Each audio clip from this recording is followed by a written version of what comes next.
Hello, everyone. My name is Stanley St. Bros, and today we're going to be talking about The Christian Philosopher by Cotton Mather.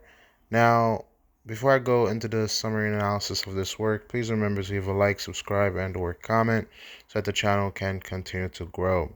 All right, The Christian Philosopher. Cotton Mather was a Puritan. He was a minister. He believed in God, and the Puritans they truly believe in God. Their whole lives were focused on God, moral principles, religious principles. Everything that they did was seen through a Christian lens. That's how they lived their lives. Cotton Mather, in his works, in his belief system, he believed that everything that happened in the Americas, in the 13 colonies, was um, from God. Like it was God's plan for the Europeans to come to America and colonize and make a Christian nation. And, there's some empirical evidence to say that that's exactly what happened because America is very much Christian. It's a Christian country by all means. If you look around, you're going to see Christian ideas, principles, beliefs everywhere in American United States society. Now, with this work, with the Christian philosopher, it's basically the rise of science or not natural philosophy when science started to become a reality within America, and people start to look at reason, empirical science, information, and people who were Christians, Puritans, trying to put science and religion together. It's not easy. It's not easy, and it's something that a lot of people struggle with. A lot of Christians struggle with. But Cotton Mather, within this work here, what he tries to do, or what he seeks to do, or the goal of this work, is to show how um, Christian beliefs and science do not have um, they work together. Basically, that's what I'm trying to say here. They do work together. He brings in biology, he brings in physics, he brings in astronomy, and he's saying all of these fields prove how great God is and how it all points back to God and his greatness.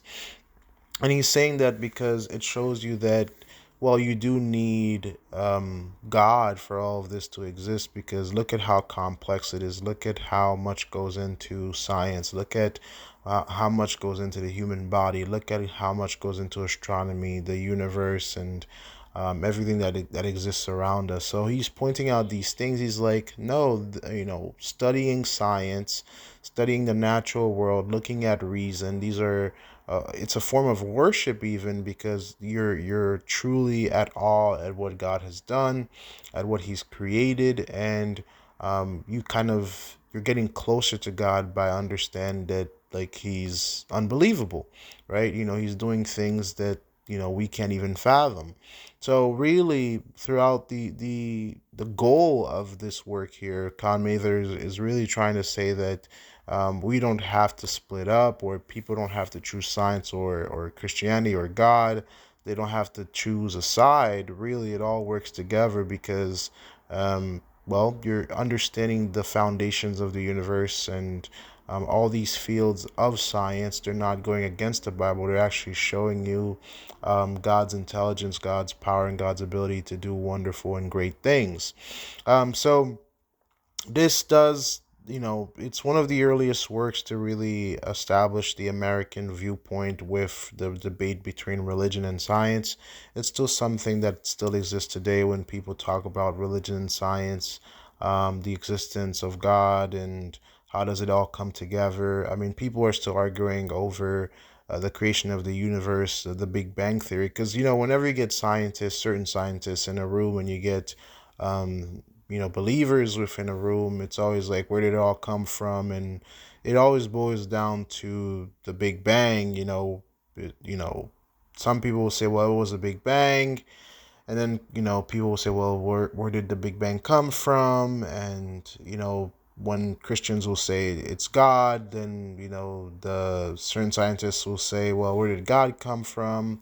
I mean, it just goes around and around, and the debate never ends. But Con Mather here, he doesn't make it a debate. He's just trying to show and depict throughout this work that God exists, and the natural things of the world, science itself, actually helps prove God's existence, because the divine intelligence that you need to create these things, it's not simple.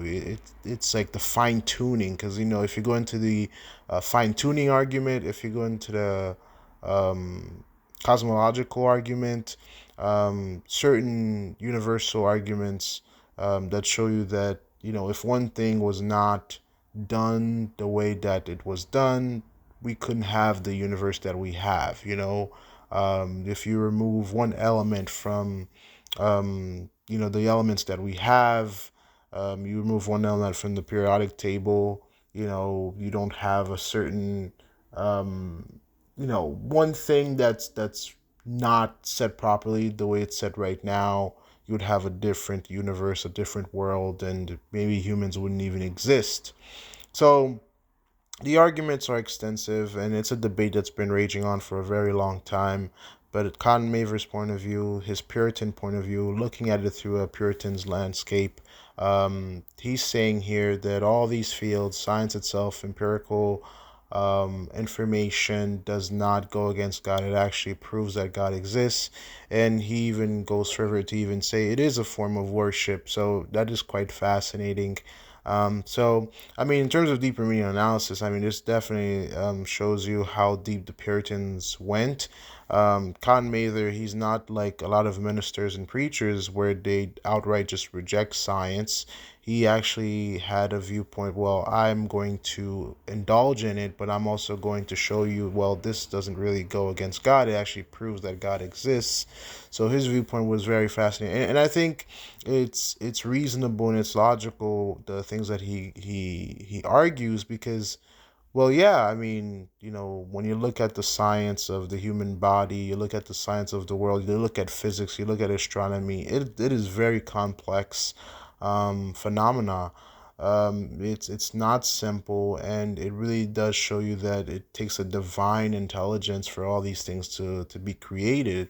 The reality that people can just say, well, it just all comes from nothing, I think is more a leap of faith than believing in a deity, because like saying that nothing, like all everything comes from nothing, I mean, no one has any evidence of that. But saying that everything comes from God, well, it leaves you room to explore that idea. It leaves you room to explore. Well, if I say that everything comes from God, what type of empirical evidence do I have to prove that fact? And then we can go into the Bible. We can go into Christ. We can go into disciples. We can go to um, different types of evidence to prove that fact. But if I just say it all comes from nothing, then that's the end of the argument, and there's nothing to prove that it comes from nothing. But if you go with the God argument, you can talk about the omnipotence of God and how he can do whatever he wants. And if he so chooses to come into the world and save the world, then that's that's an argument you can have. So again, that's my own opinion right there. But you can see how this debate between science and religion can go on many tangents. But that's all I had to say about this work. Please remember to give a like, subscribe, and or comment, and I'll see you guys in the next video.